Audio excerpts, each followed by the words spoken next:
press record. And that's recording. Share screen.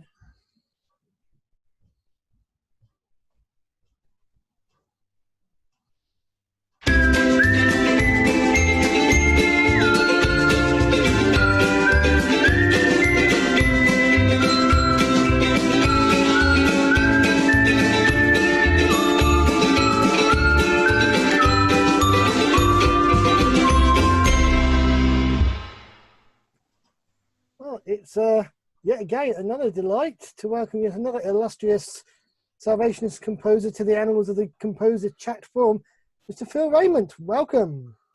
Thanks. Great to be here, Morgan. So it's another name that I've seen on the paper, but know very little about. And part of the fun of this is getting to know the stories and the inspirations and the learning behind the name. So what's your musical heritage? Do you come from a musical family, or is it just something that you've found? Yeah, you could say I come from a musical family. On my dad's side, his father, my grandfather, immigrated from England in I want to say the 1914, somewhere around there, and they were always playing in the army. His other grandfather was a tuba player, played in the Anglo-Canadian band with Herbert Clark, stuff like that. My grandfather on the other side was in the Royal Canadian Air Force and ended up playing in the Air Force bands overseas for a little bit. So I had music on both sides of the family. I grew up in the Army, attended a great corps called Argyll Citadel. Oh, really? Yep.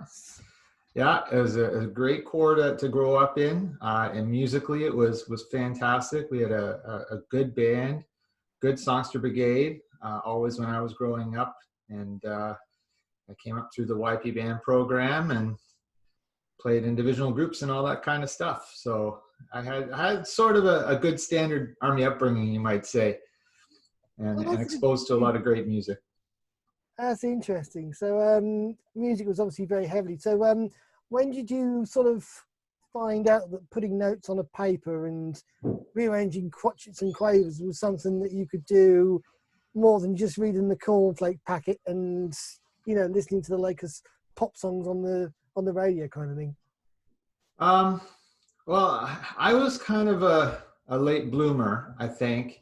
I mean, when I was in music camp, when I was a teenager, you know, when you got to the top theory class, you know, I think my teacher that year was Brian Burdett, and he had us all take a tune from the tune book and sort of rearrange it, a verse or two of it. So that was probably the first time I did anything like that, and I enjoyed it, but it was never something I really thought of.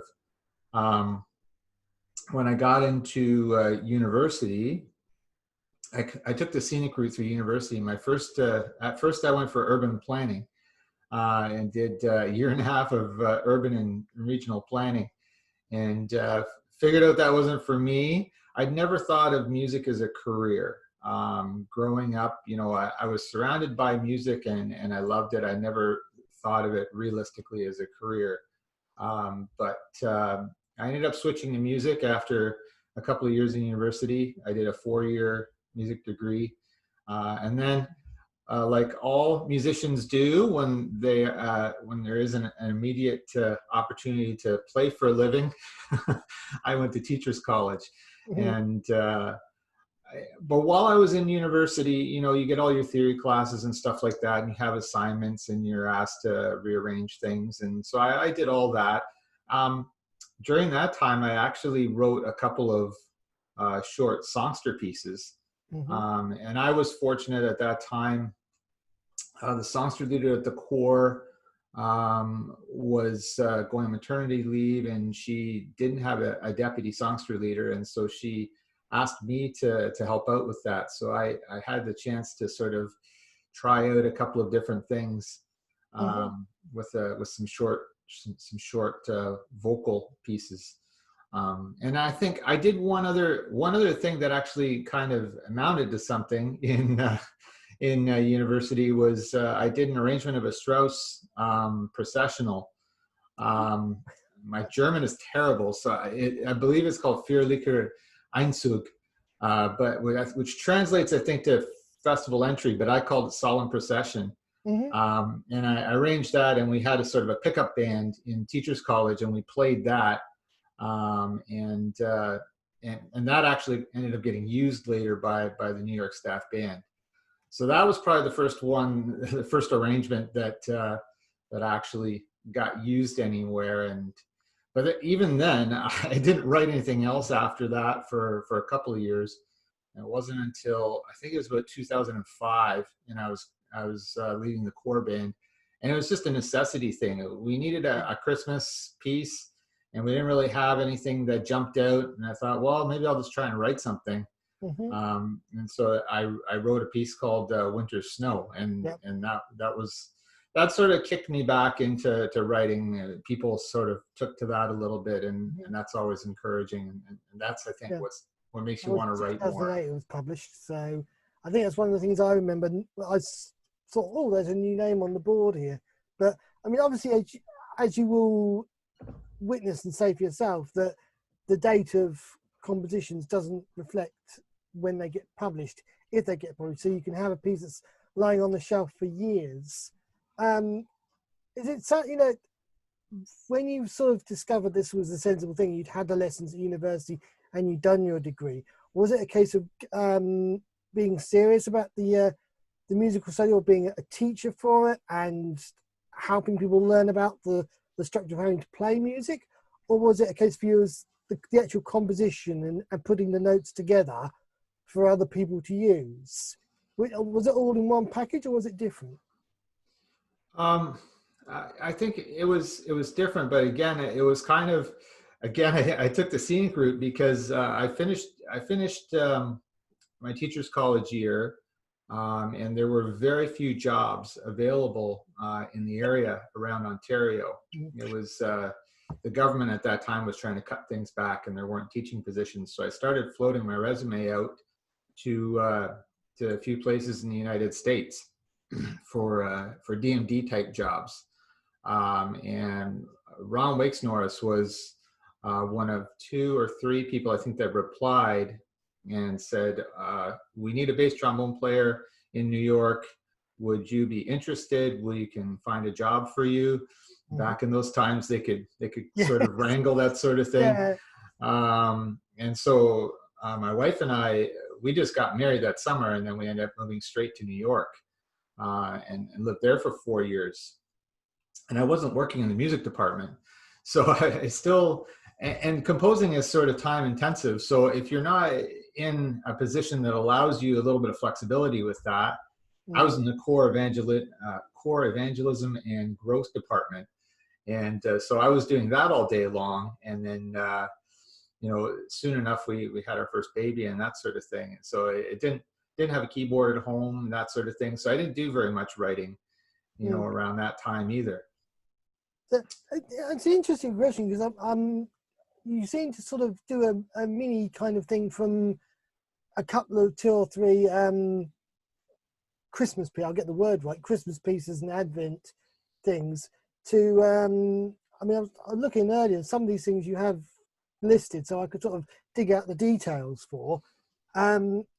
Winter Snow, very much traditional see amid the winter snow.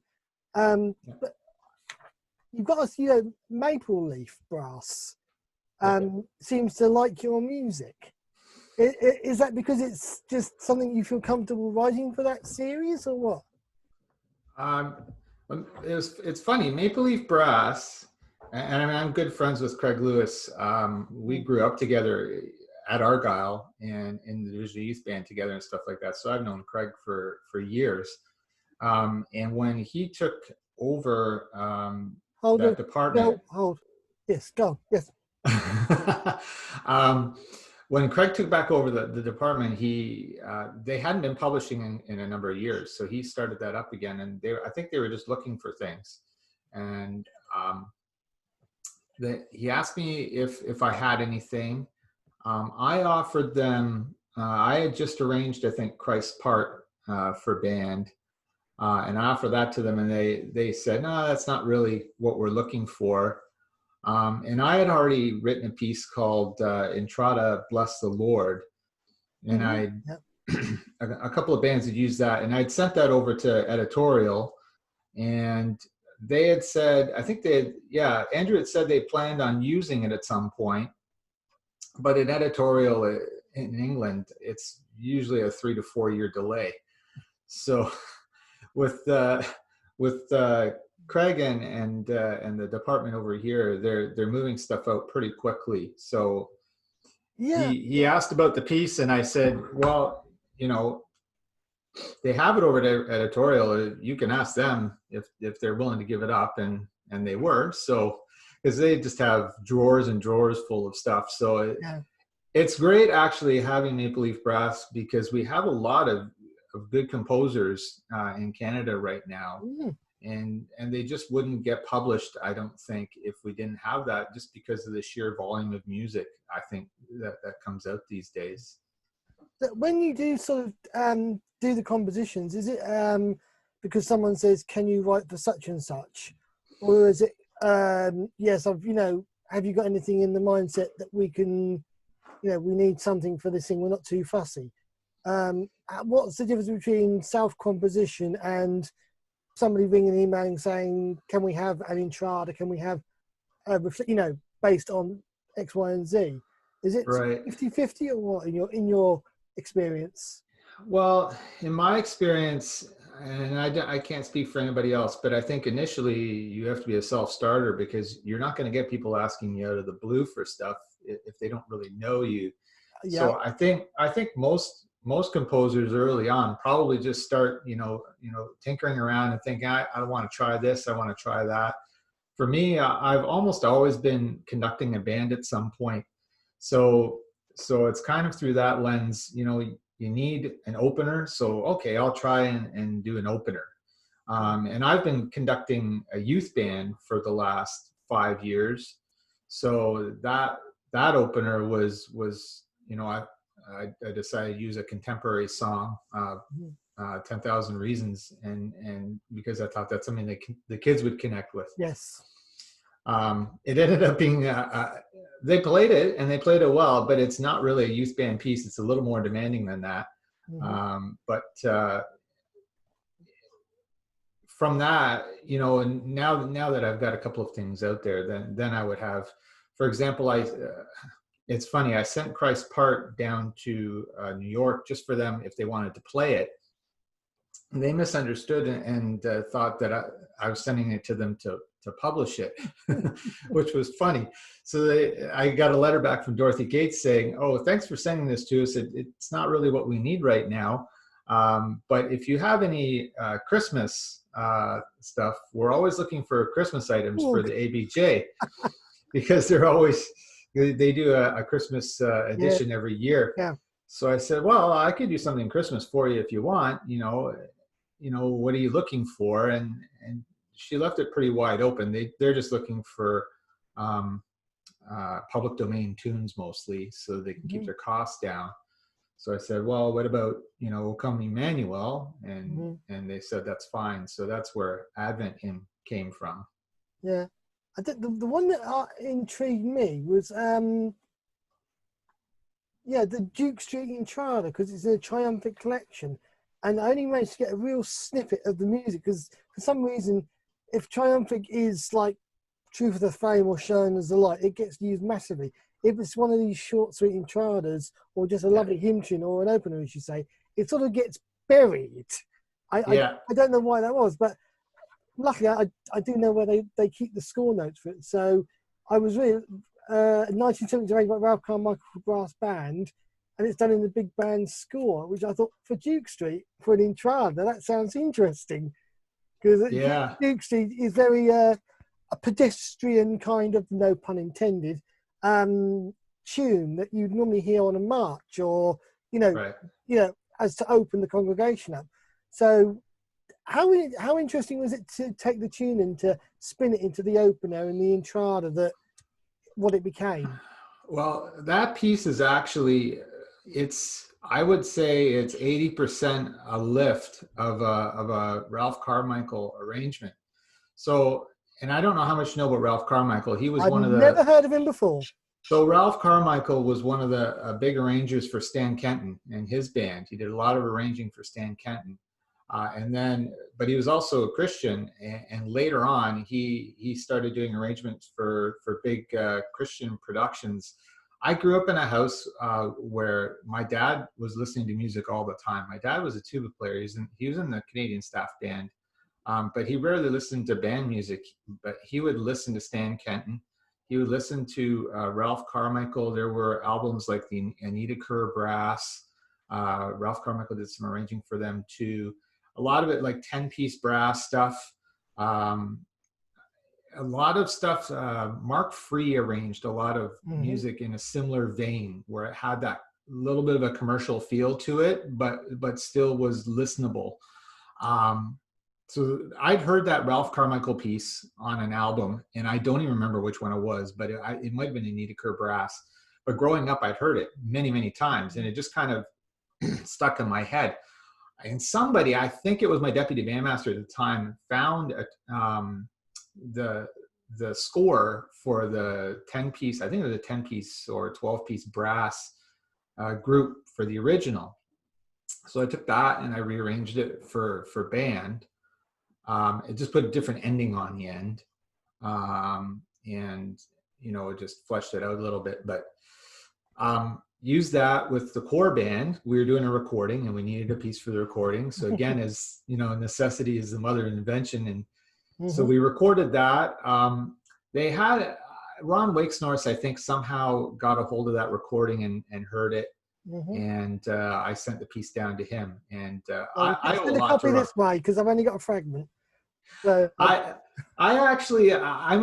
been finding some of my stuff and gradually posting it on YouTube because I got time on my hands. And my son is actually he's a good video editor. So he's taking some of the stuff that I've written and he's putting some video with it. So it's not just looking at an album cover while you listen to it. So that one will probably be coming out in the next few weeks. Once I sort of give him a nudge. So what is the process for you then? So when you're starting a new piece of music, whether it's self-composed or commissioned, two questions I like to ask. One is, how do you lock out the continual input of music and radio and Spotify that we get in order to make sure that what you're composing is truly of you? And also, how do you do it? Are you a pen and paper guy, piano? Is it straight onto Sibelius with the tune and then just muck around? What's your process for kickstarting the composition? Well, that's a good question. I'm glad it's a good question, because if it was a lousy one, I'd hate it. That's a big question. I'll answer it in two parts because I really see it as two distinct parts. The first part, when you talk about locking out the music and trying to make sure that it's something that is yours, that's probably one of my biggest challenges. I'm one of those people that needs stone cold sort of quiet to work in. I can't have any distractions. I have a little bit of ADD, so if there's a TV on or some music playing or whatever, that's it. I can't focus in. Not because, that works its way into what I'm writing, but just because that's the way I'm, and probably that's the main reason I haven't written a lot more than I have to this point, because it's just finding time where it's quiet. We're busy at the core. We're busy with divisional groups. I have two adult children who are also really busy and coming and going and stuff like that. So it's a busy household, and it's just getting some time. I usually do most of my writing during the holidays. So being a teacher, I've got, a few weeks in the summer when it's quiet, when I'm not at camps and stuff like that. So I usually get a piece done then. I'll usually get a piece started around the Christmas holidays when I've got a couple of days here and there. And sometimes I'll do a little bit of work on our spring break. So it really, when I get writing done, it's because I get some time to start it during those holidays. But it's I think these days it's hard to be truly original, and I've resisted the urge to try and be something that nobody's heard before. For two reasons. I could try to come right out of left field and try to do something totally different. It might work or it might not, but then you have to wonder, are people going to take to it? Wilfred Heaton wrote, some amazing pieces of music that sat in a drawer for 30, 40 years because people just weren't ready for it. Yeah. So, if you want your music to be used, it's got to be accessible. It can't be, you can push boundaries a little bit, but it can't be crazy or people are just going to go back to their comfort zone.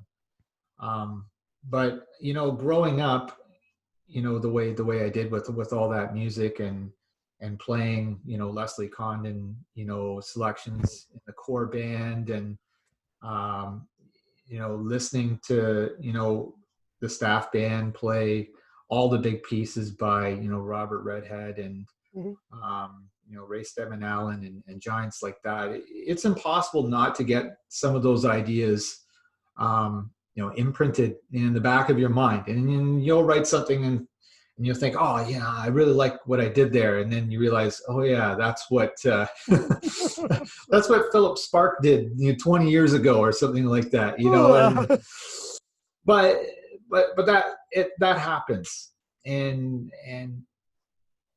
I mean, I'm not going to fight that. It's not plagiarism. I think everybody has a sound palette based on what they've been exposed to growing up, and it works its way in, and that's just a natural progression. Who are the people that, when you sort of started doing this and your music was being accepted and played, were there any sort of people that you say in your own mind would say were a real benefit to your skill set, who helped you along the way and sort of guided your mentors? I keep trying to keep forgetting the word, but who would you say there was any musical mentors that you could really stick your brain to and say, yes, they were really helpful? I could list dozens. I've had a lot of people encourage me over the years. Brian Burdett was my first teacher when I started baritone lessons when I was 9 years old, and so to have him take a piece that I wrote and say, you know what, I'd like to record this with the staff band, was just massive for me. And John Lamb, has been equally supportive. And I've already mentioned Ron Wakes Norris, who, I was a total unknown going down there, and he said, oh, you got that arrangement here? I'm going to use that, and I'm going to record it. And I had no idea why he decided to do that, but those are just the huge boosts for me, that that kind of affirmation just goes so far. There's been others along the way, great people that I've gotten to know who are just so encouraging, and when they're amazingly talented themselves, and somebody like, for example, Stephen Bullitt says, I like what you did on that piece, keep writing, or get that published or something like that. That carries a lot of weight. And there's nothing in it for them. So it's wonderful. The best story that I have is involves Bill Heims and Jim Curnow. Bill I've met personally a couple of times. Jim I've never met personally, but what happened was I'd written the brass arrangement of Christ's Part.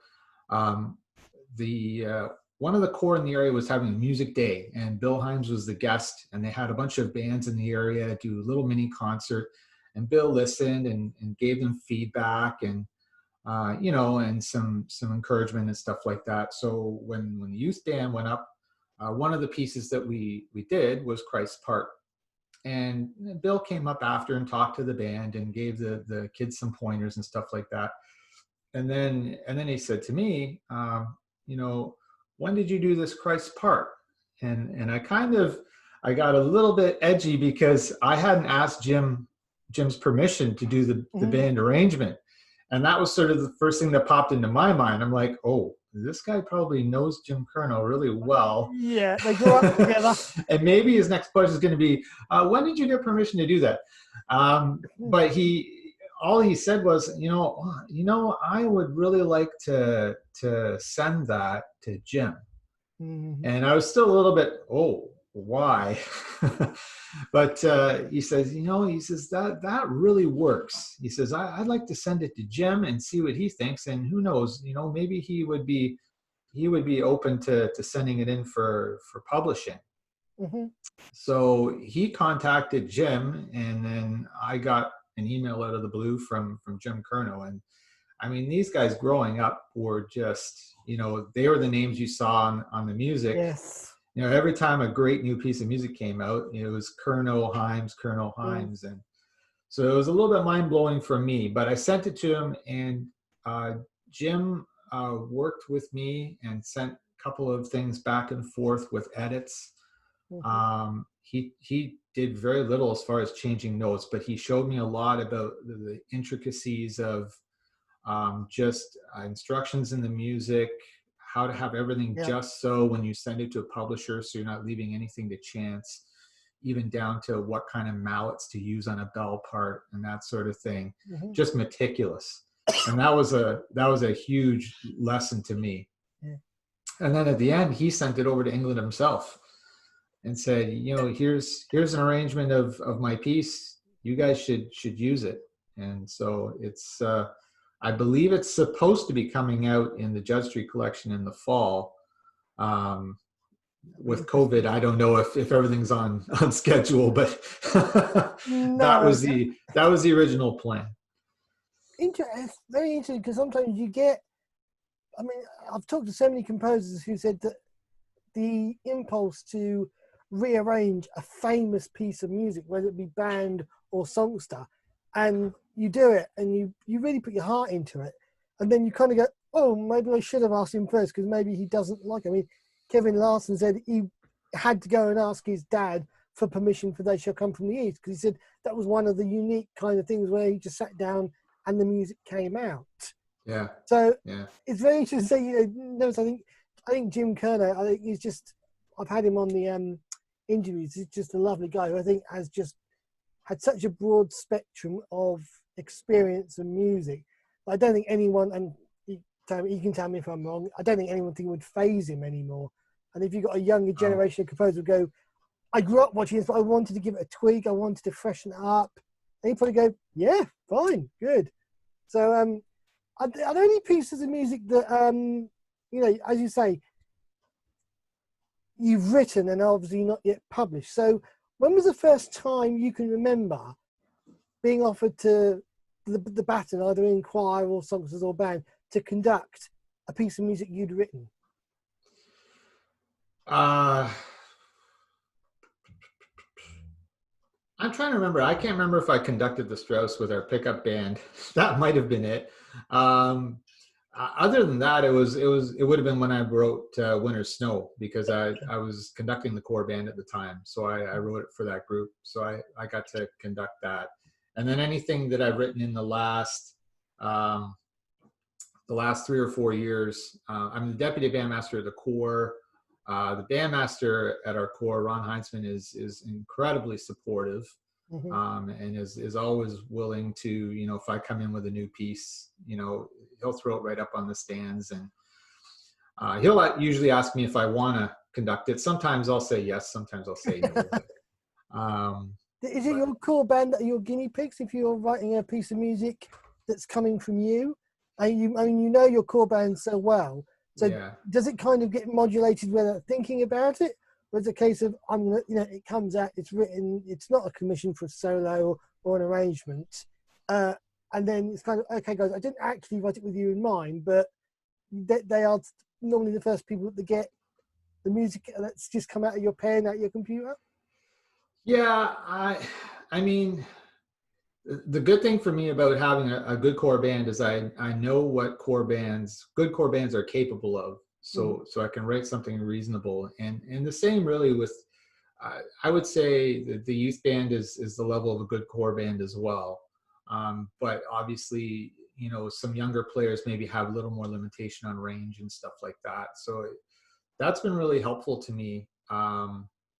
For figuring out what is reasonable and what can be used, and you get to see the reaction when people play it. And they're usually, they're always kind, but sometimes some things are going to be a little more enthusiastically received than others.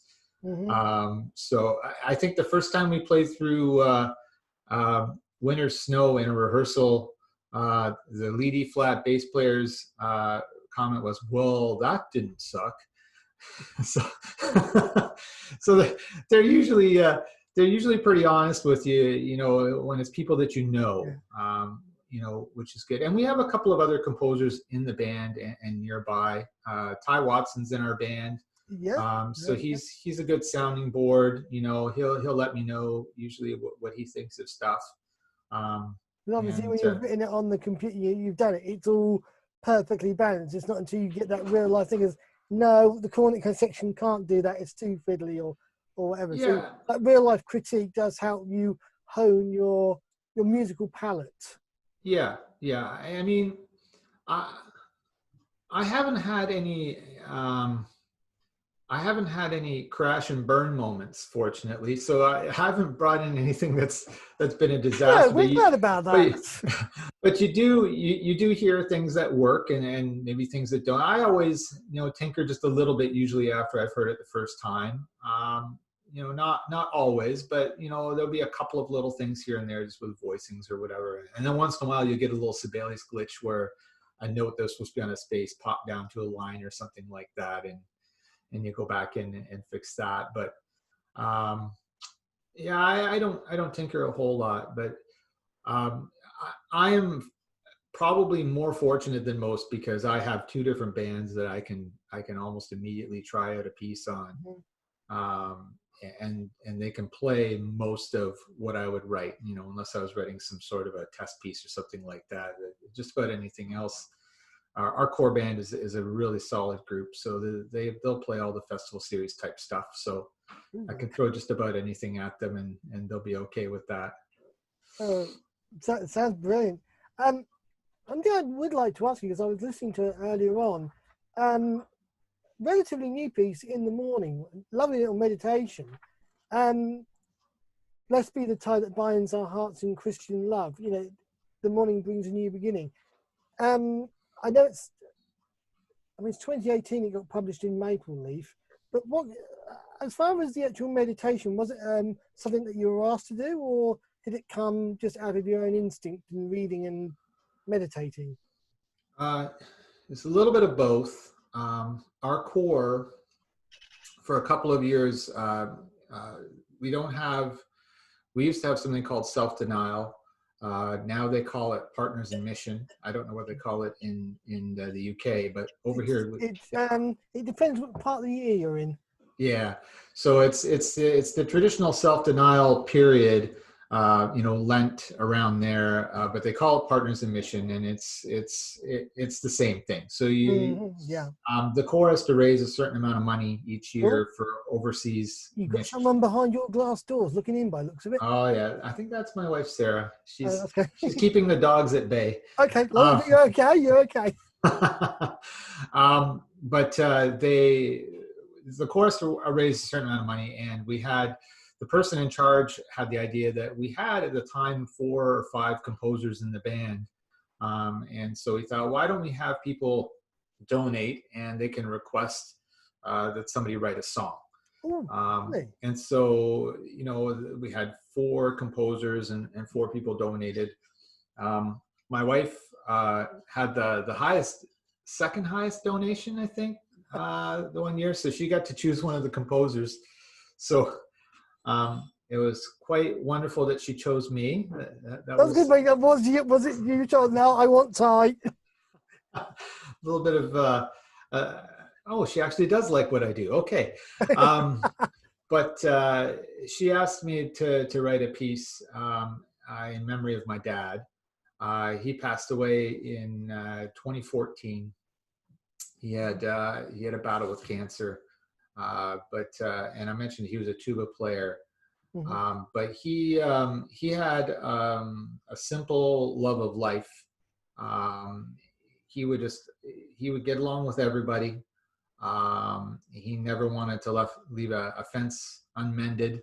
Mm-hmm. And he would take joy in the simple things of life, meeting for coffee, or he'd love to go for breakfast with his friends once a week. And he would love to spend time, in his garden, in his backyard, just simple things. And so I wanted the piece to sort of reflect those ideas. So really it's just a piece about heaven, and finding a little bit of heaven on earth through the way you live your life and your relationships with those around you. And if you can find that is sort of your prelude to what heaven actually will be like. Because there won't be any more of that arguing and infighting and stuff like that. It'll be beautiful. So I just tried to write something beautiful that would be, in memory of him. There's some little snippets of Celestial Morn and Resurgam in there, little things like that. But most of it is an original melody that I'd had running around in my head, and so it gave me an opportunity to use that as well. I used the tune that's in there out of the tune book is called Morning Hymn. I'd never heard it before.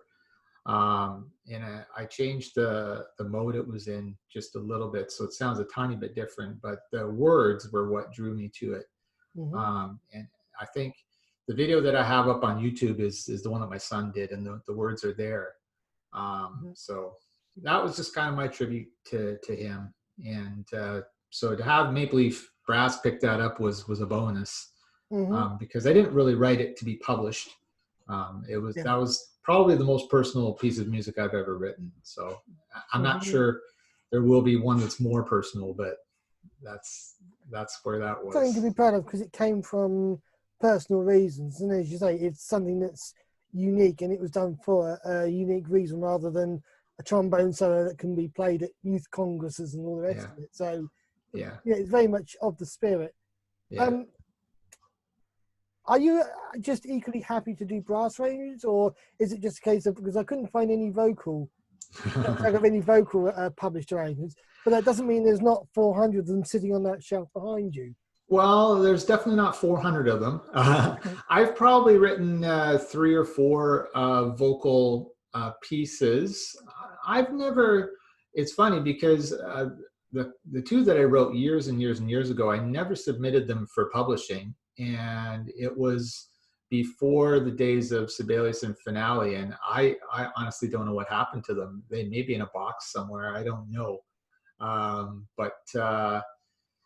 And then I wrote, I was at a music camp in New Jersey a couple of years ago, and I wrote a vocal piece for them, but it's more geared towards kids' voices. I learned that I wrote it just a little bit too high, so if I was ever going to use it again, I'd probably lower it a little bit. But I actually would like to do a little more vocal writing. We have a songster brigade, and we also have a separate vocal group at our course. So we actually have two groups that sing, which is really something. A lot of corps don't have any singing groups anymore. But the leader of the vocal group is I think hoping that I'm going to write something. I have a couple of ideas, a few notes sketched out here and there, but haven't had the time to finish them up yet. But I definitely would like to do that. So what music, do you enjoy listening to and playing to? If you're in the band or, backseat of the songsters or whatever, and the music comes on the stand, who are the composers that really cheer you up and you think, yeah, this is going to be good, whether they're still alive or no longer with us? Well, if we're talking about the greats, Could be then anyone. yeah, I Depends mean how you define a there's great. there's so much good music because I think everybody's going to say Eric Ball, Ray Stedman Allen, Leslie Condon, Wilfred Heaton. Um, you Yeah, know, average. those Eric are Ball actually doesn't feature as much as I thought he would, which I'm Oh, quite Eric surprised Ball's at. music is just it's so deep and spiritual and so loaded with Yeah. musicality. It's just amazing. I love Sanctuary. That's Yes. Nice probably my piece. Yeah. favorite piece by him. Eternal Presence is probably close to. Yeah. But and then you have sort of the next wave, which would be your James Kerno, Bill Heims, Robert Redhead. Mm-hmm. I grew up listening to a lot of their stuff as it was Mm-hmm. just coming out new. Yeah. So I was huge fans of those guys. I mean, these days, usually you know what you're getting with Martin Cordner or Steve Yeah. Ponsford. It's going to be quality stuff, and it's going to be engaging for your audience. Yeah. So Dorothy Gates is writing some amazing music these days. Yeah. Very what's the word? Intricate. And she is somebody who does have a little bit of a different voice. Yes. And I feel like sometimes her music has been passed over a little bit because of that. But she's an amazing composer. Yeah. Really. I've had the pleasure of talking to her before in one of Yeah. the chats. So it was really interesting because her name kept coming up. And when you start out, you have like, oh, let's get the Kim Downleys, let's get the Martin Corners, let's get the Len Ballantines. And Right. then, why don't you try this? Well, I mean, they're writing, they're getting their pieces published. And it was like, well, if they want to talk to me, yeah, I'm happy to chew my egg with anyone. So being as I've no idea what it's like on your side of the pond, but we've kind of been locked down here. So outside of going for a walk to the shop, when you can risk it, has the compositional gene been allowed to flourish, or has it been buried because you simply haven't had time because of family and other commitments? I've done a little bit of writing, not a lot. When everybody's home all the time, it's hard to get a quiet place just to sit and do stuff. I've done a couple of solos. I did a bass trombone solo back around Easter time. Jesus Paid It All, just with piano accompaniment, and I just finished a cornet solo with piano accompaniment based on He Leadeth Me, but the Tom Mack tune. Yeah. And I'll flesh those out with band accompaniments probably sometime over the next few months. I've been a little bit stuck because I have a piece that I've been working on that I really feel like I need to finish, but it hasn't been coming to me naturally, and I'm afraid to start on a bunch of other stuff and forget about it. So I've got to finish that one off. It's the challenge for me has been it's one that I was asked to write, and it's a specific tune, and it's a Hillsong tune that's sort of long, and musically it's repetitive, but the text is not. So the challenge is to do something with all that repetition musically, but make it meaningful for the text. So I've been a little bit stuck on that. I'm hoping to get that done, and then I have a whole list of ideas on my phone that I get an idea and I just put it on the list, and I've probably got enough there to keep me busy until I'm done on this earth. But but I think if anybody asked for something now, I would probably just pull from that list. So I think it's interesting. You get a lot of people who say, I could write and write and write once the kids go to bed. I can tinker around the piano and just let that tune flourish. And no, it's not happening. It's not clicking. I've got to put it to one side. I mean, I remember an interview with Andrew Blythe saying that some of the choices of songs for the new songbook, I say new songbook, I mean it's 5 years old now. He said the reality was that we had to have a brass band arrangement. He said some of these contemporary songs, they are absolutely fantastic and beautiful. He said, but to rearrange them for brass band, it's almost square peg in a round hole. Yeah. So when you say, you've got a contemporary Chris Tomlin or a Graham Kendrick or something, you think, oh yeah, I'd love to get it to brass because it would be lovely to get that into that idiom, but it may not always want to harmoniously fit as you would like it to. And it's interesting you say that. What is your do you have at the moment a favorite army song, Salvation Army song? Favorite Salvation Army song? This is where now you've got me trapped a little bit, because my knowledge of what is army and what is not army is not always great. I've had Except I Moved with Compassion. Lovely one.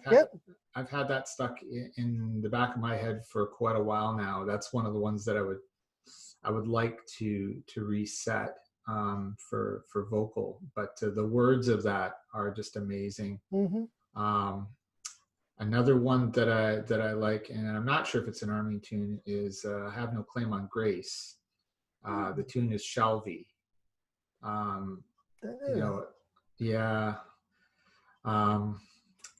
That's another one that I really like. It doesn't get sung very often because it's not an easy tune to sing. But the words, I Have No Claim on Grace, they've actually been reset to other tunes as well, but the one I like is Shelby. I'll look that one up because it's not ringing any bells. Yeah, that's a little more. I'm just wondering whether it's known by another name, because I know some composers, you go over to America and I think Martin Corden had this. He wanted something, I think we call it Amazing Grace, and you guys call it something completely different.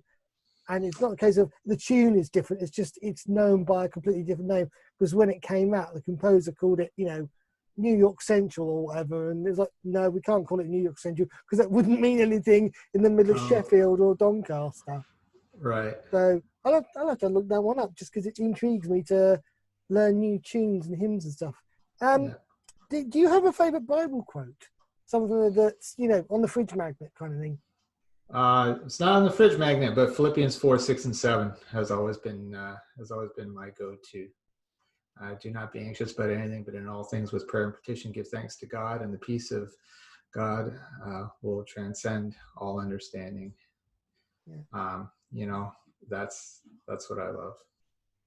So when you're not, obviously circumstances are a little bit weird and wonderful, but when you're not composing and having to sit down and write the next solo, what are your other interests in life besides music? A lot of family interests. We have 2 dogs and they keep us busy. So we have the dogs out 3 or 4 times a day. They're high energy, so we got to get them out for a good run every day. I like to stay in shape, so I'll run a little bit and stuff like that. My wife and I, we are really learning to love to travel. So with our kids getting older now, they aren't around in the summer. So we've been doing some traveling around North America in our summers and really been enjoying that. That's probably the bulk of it. You talk about travel. So have you ever had a comment about a piece of music you'd written, whether it's been published or someone just photocopied it without you knowing about it? And where's the most unusual place you can remember having a comment from about one of your pieces being played?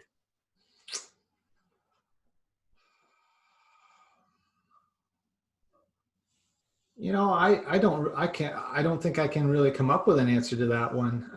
Never mind. Toronto? Oh wow, can't be Toronto. That's right. I'll be surprised when people will ask for music. I still find that to be surprising. So when somebody emails me from Switzerland out of the blue and asks for a piece, that's a little bit surprising to me. Even now So that you've got things published and your name is out there, and you get solos being asked for from friends and family, and New York Star band say, I want a trombone solo based on the old rugged cross. It's a short, snappy piece. Your name is something we know can do the job effectively and for what we want. yeah, I mean, I find it interesting that it's still, surprised. It must be nice because you obviously are very blessed that, but once your music's out there, it's beyond your control. well, that's 100% true. And I think you never know when you write something how it's going to be received. If you like it yourself, and usually you're not going to let anybody else see or hear it if you're not crazy about it yourself. But yeah, you don't know what people are going to take to the most. I mean, I did Advent hymn, and I got that done pretty quick, and I thought it was pretty good. But that's probably in the last couple of years been the most popular thing I've written. People really seem to have taken to that. So growing up the way I did, in the era that I did with the composers, and the music that I played, I think that really has always had me pretty grounded. I don't see myself as ever being in that kind of a league. So when people ask for my music or when they play it, I think that it still surprises me. Oh, that's lovely to hear. So So lots more surprises in the pipeline then. hopefully. For people who will see this and go, yeah, that's the guy, that's him, that was the guy I was thinking of. So at the end of the day, you're writing music to glorify God and to bring people into a knowledge of God.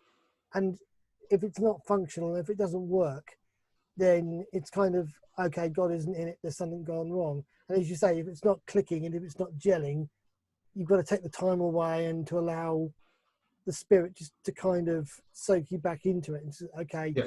I need to breathe, I need to get out, let's walk the dogs, let's go for a walk around the park.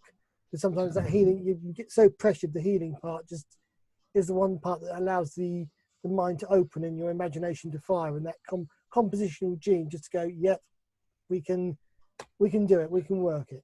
So thank you so much for your time.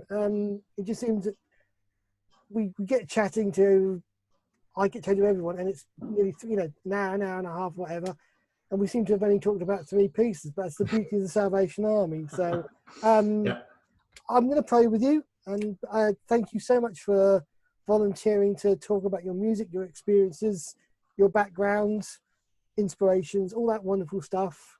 As always, please feel free to dance around the room, stick a flat cap on, whatever you wish, whatever's comfortable for you.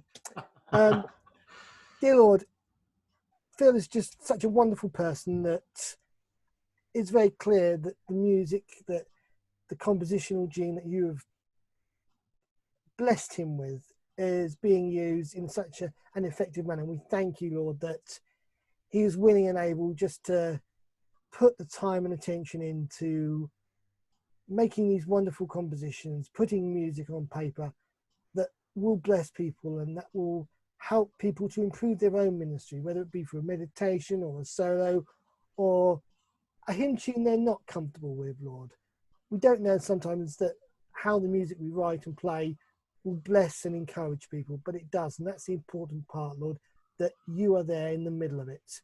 And it is because of you that we sing the psalms, hymns and spiritual songs. We obey the Heims and Kermis and the Stedman Allens who have tread the path before us and who illuminate this weird and wonderful pathway of music, Lord, whether we're players or whether we're composers and arrangers, Lord. We each have our gifts.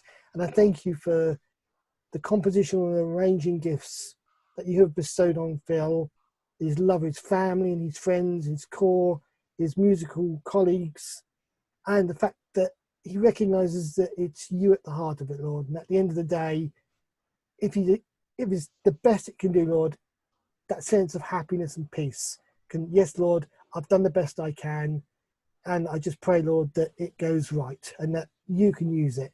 And we thank you, Lord, for that blessing. We thank you, Lord, for the inspiration of the Holy Spirit upon us all, and that calming, wonderful influence when the music isn't clicking, when something isn't going right, when we can hear it in our mind's eye, in the ear, but to try and translate it so people can get that same calmness and effectiveness, sometimes it's troublesome. But we thank you, Lord, that the answer will come, and it comes from you, Lord, and it's the right one, and that we can depend on that, and we can rely on that, and we can follow that. So I thank you, Lord, for his time, his talent, his willingness to follow you. I pray for his family and his friends at this time, and that the support and love that they all need to get through the day, and that peace and serenity and that sanctuary, Lord, for the eternal presence of Jesus Christ will be forever present in his life. So I thank you now, Lord, and I ask your blessing upon him and his family at this time, Lord. Amen. Amen. Thanks, Morgan.